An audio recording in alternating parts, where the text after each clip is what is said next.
There have been a lot of DC animated movies released in 2018, some good, some not so good.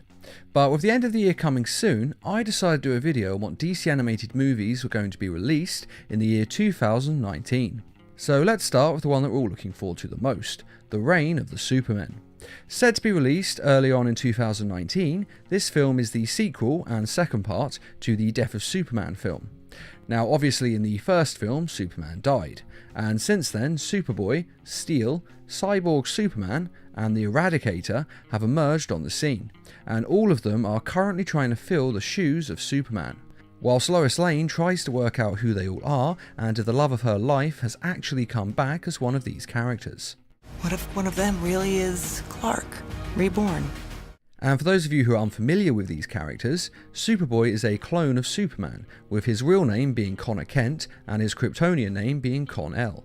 And though he is a clone, he normally doesn't have the full Superman powers, as he is also half human, with Lex Luthor as his human father. Superboy it's Superman if he'd been raised by the Kardashians. Steel is a man inspired by Superman to become a hero, and so he built himself an Iron Man style suit with Superman's logo.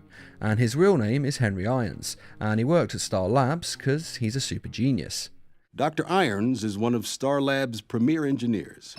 Cyborg Superman is Hank Henshaw, an astronaut who is mentioned in the first film, and gained the ability to control technology for a freak accident.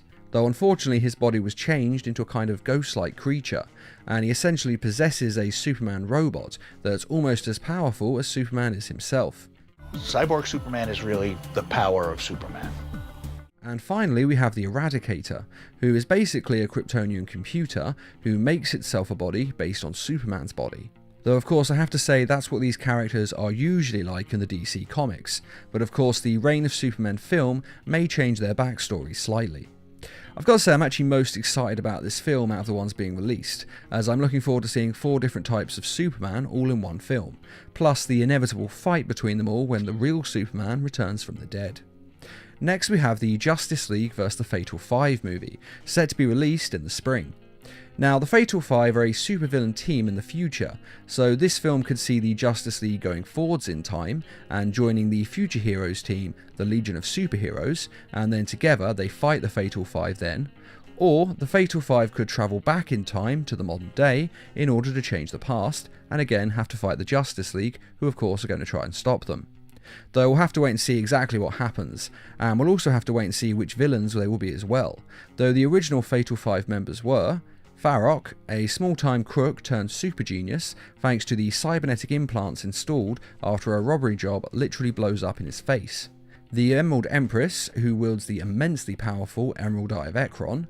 Validus, who is the child of 2 of the founding members of the Legion of Superheroes, one being Lightning Lad and the other being Saturn Girl, and Darkseid kidnaps this child and sends it backwards in time, and then he transforms it into a monstrous being who has a very simple mind that can easily be controlled by the Emerald Empress.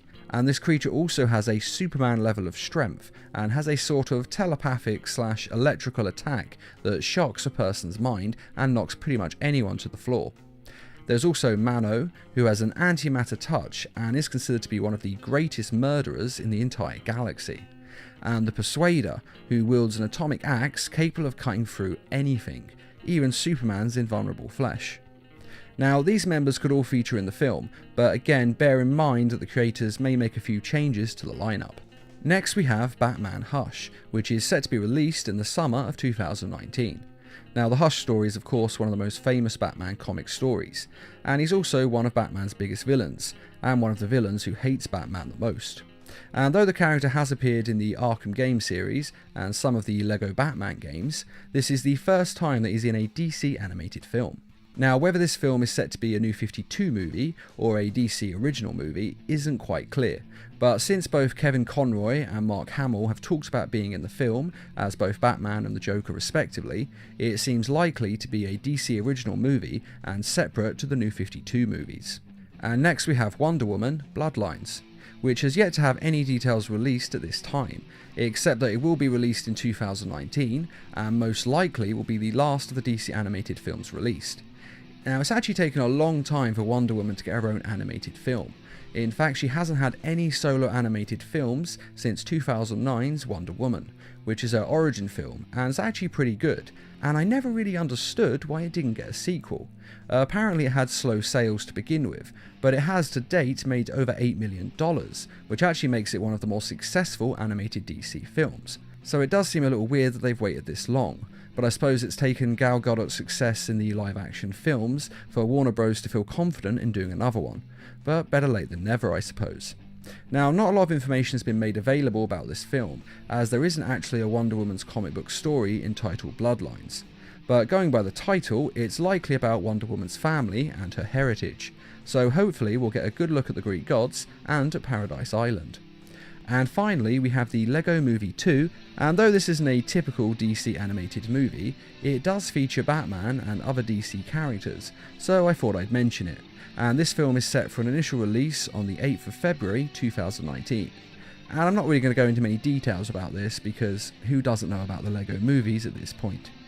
And that is all of the DC movies announced for 2019, though there will of course be one or two Lego DC animated movies as well, but sadly these have yet to be announced at the making of this video. I do have to say that other than the Superman Reign of the Supermen film, the only other one of these that fills me with a great sense of anticipation is the Batman Hush film, because the Batman Hush is a classic Batman comic, and it could actually be quite a good film. Though with that being said, there have been some rather good films made from these classic Batman stories, but there have also been rather disappointing films made from classic Batman stories. So I'm remaining cautiously optimistic.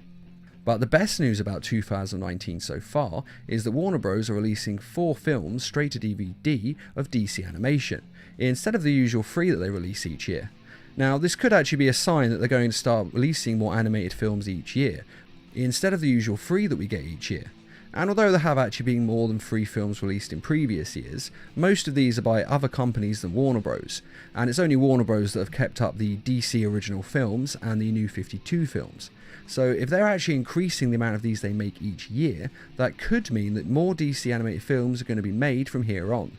And hopefully these other films will explore other characters. Because if you look back historically for all the DC animated films we've had, they're all about Batman, Superman, or the Justice League. There are very few about anybody else. But what do you think of these films? Are you excited for any of them? And what other DC stories do you think should be turned into animated films?